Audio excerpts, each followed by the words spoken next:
Sekarang teman-teman kita tiba di subjudul 3. Akibat fatal dari dosa. Teman-teman, apa sih landasan TML mengatakan bahwa masalah terbesar umat manusia adalah dosa? Wah, pertama, manusia sebagai ciptaan terpisah dari sang pencipta.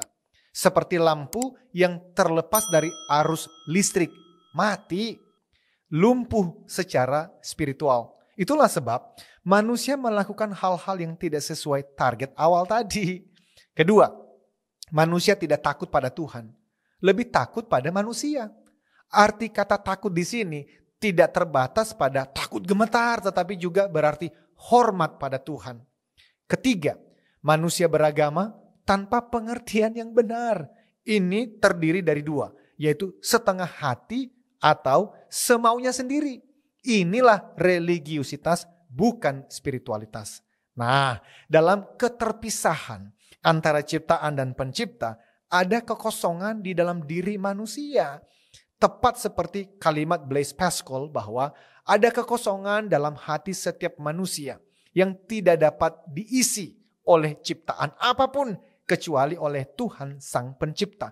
Kalimat tersebut dilanjutkan oleh Simone Weil dengan kalimat, semua dosa adalah usaha untuk mengisi kekosongan dalam hati manusia. Upaya mengisi kekosongan itu termanifestasikan dalam berbagai bentuk. Ada yang berusaha mengisinya dengan kekayaan, ada yang mengisinya dengan ketenaran, ada yang mengisinya dengan kebaikan, dalam kurung nih, dianggap baik oleh orang lain. Ada juga yang mengisinya dengan sekolah tinggi sampai mendapatkan sejumlah gelar supaya dianggap pandai. Ada yang mengisinya dengan karir politik, ya, pengacara hukum, jurnalis, dokter terkenal, atau pengusaha paling inovatif, hingga pria termaco, wanita tercantik, atlet terkaya, musisi ternama, dan seterusnya. Teman-teman, tentu sekilas tidak ada yang salah dengan semua pencapaian itu. Jika dilakukan dengan motivasi yang benar, tentu sangat dihargai. Dunia membutuhkan orang-orang dengan pencapaian hebat dan patut diteladani. Seperti ucapan Kamala Harris dalam pidato kemenangannya sebagai wakil presiden Amerika Serikat pada 8 November 2020.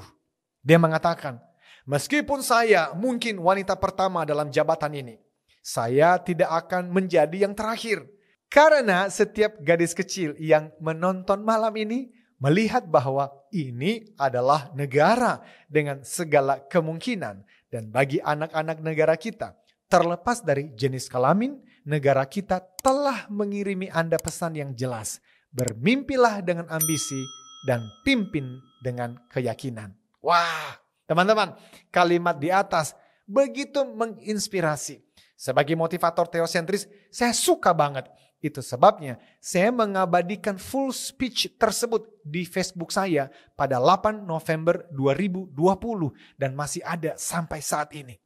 Bagian yang menarik adalah, apakah seseorang memperjuangkan sesuatu karena panggilan khusus atau sekedar mengisi kekosongan? Itulah yang bisa mengecoh. Kebanyakan orang tidak mau repot memikirkannya, sehingga lebih memilih hidup tanpa memikirkan kata dosa tadi. Kita dapat menemukan contoh-contoh manusia yang mengisi kekosongan tadi dengan spektrum yang berbeda, yaitu melalui seks bebas, narkoba, judi, dan lain-lain. Teman-teman, keterpisahan manusia dengan penciptanya hingga merasa hatinya kosong membuat manusia berubah pemikiran. Makan secukupnya berubah menjadi harus makan mewah. Rumah sederhana menjadi harus rumah mewah. Dalam sebuah video YouTube, Simon Sinek menceritakan sebuah hasil studi sebagai berikut. Lembaga survei bertanya kepada responden, apakah mereka menginginkan rumah gratis seharga $400.000 di sebuah blok di mana semua rumah lain seharga $100.000? Atau dapatkan rumah gratis seharga $1 juta di satu blok di mana semua rumah lainnya seharga $4 juta. Kebanyakan orang mengambil yang $400.000, teman-teman. Mengapa? Karena manusia senang menjadi lebih hebat dari yang lain. Tetapi itu adalah cara yang menyedihkan untuk menjalani hidup. Lebih jauh dalam The Nature of True Virtue, Jonathan Edwards menjelaskan bagaimana dosa menghancurkan struktur sosial. Ia mengatakan bahwa masyarakat terpecah belah ketika sesuatu selain Tuhan menjadi cinta tertingginya.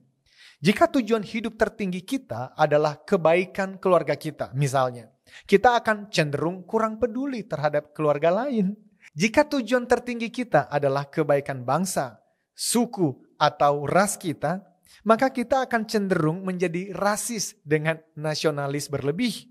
Jika tujuan ultimat kita adalah kebahagiaan kita sendiri, kita akan menempatkan minat ekonomis dan kekuasaan kita di atas minat orang lain. Maka dapat disimpulkan teman-teman bahwa jika Tuhan adalah summum bonum, kebaikan tertinggi kita, kebaikan ultimat dan pusat kehidupan kita, kita akan menemukan hati kita ditarik bukan hanya kepada semua keluarga, ras dan kelompok, melainkan kepada seluruh dunia secara umum.